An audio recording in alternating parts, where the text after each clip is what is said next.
السلام علیکم، میں ہوں عمیر امانت اور آپ دیکھ رہے ہیں میرا یوٹیوب چینل۔ یہ کہانی ہے آخری 7 سالوں کی۔ 23 مارچ 1940 کو قائد اعظم محمد علی جناح کی آواز پر برصغیر کے کونے کونے سے مسلمان ایک الگ وطن کے حصول کے لیے منٹو پارک، لاہور آج کے مینار پاکستان کے سائے تلے جمع ہوئے۔ ان کا مقصد ایک ایسے آزاد ملک کا حصول تھا جہاں وہ مکمل آزادی کے ساتھ دین پر عمل کرتے ہوئے زندگی بسر کر سکیں۔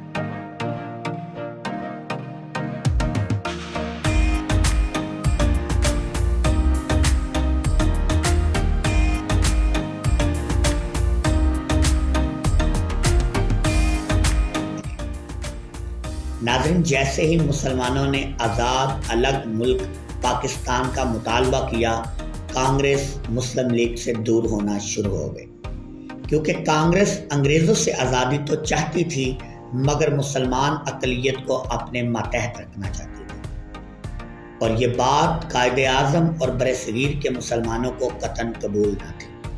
اس مسئلے میں مسلم لیگ اور کانگریس میں بات چیت ختم ہونے لگی تو گاندھی نے دیکھا کہ بات چیت ختم ہو رہی ہے۔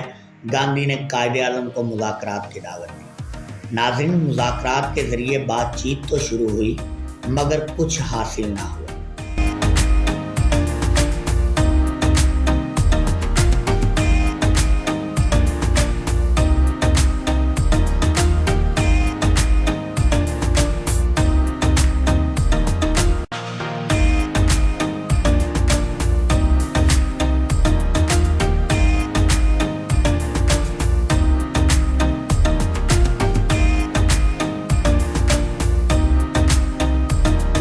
مسلم لیگ بڑھتی جا رہی تھی اور مسلمان اس کے پرچم تلے دیوانہ وار جمع ہو رہے،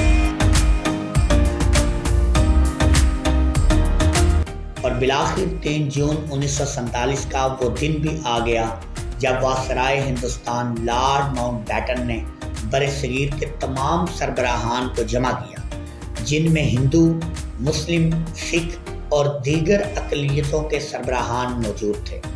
ان کے سامنے لارڈ ماؤنٹ بیٹن نے برصغیر کی تقسیم کے اپنے منصوبے کو رکھا اور کہا، برطانیہ چاہتا ہے کہ 14 اگست کو پاکستان ایک آزاد ملک کی حیثیت سے دنیا کے نقشے پر ابھرے، جبکہ 15 اگست کو بھارت اپنی آزادی کا اعلان کرے۔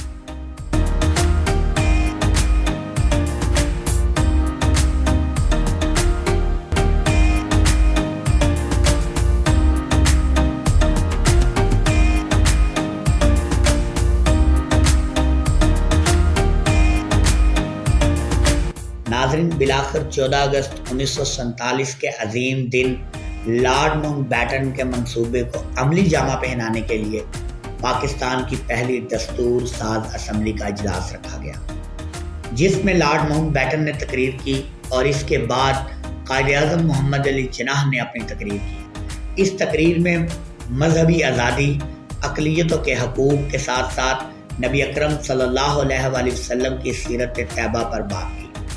ناظرین، قائد اعظم محمد علی جناح کے اس خطاب کو پاکستان کی پالیسی قرار دیا گیا، اور یوں برصغیر کے 7 کروڑ کے قریب مسلمانوں نے اپنے الگ آزاد وطن کے خواب کو عملی جامہ پہنایا۔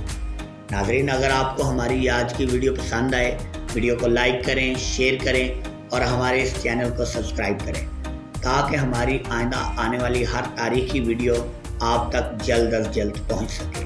شکریہ، والسلام علیکم ورحمۃ اللہ وبرکاتہ۔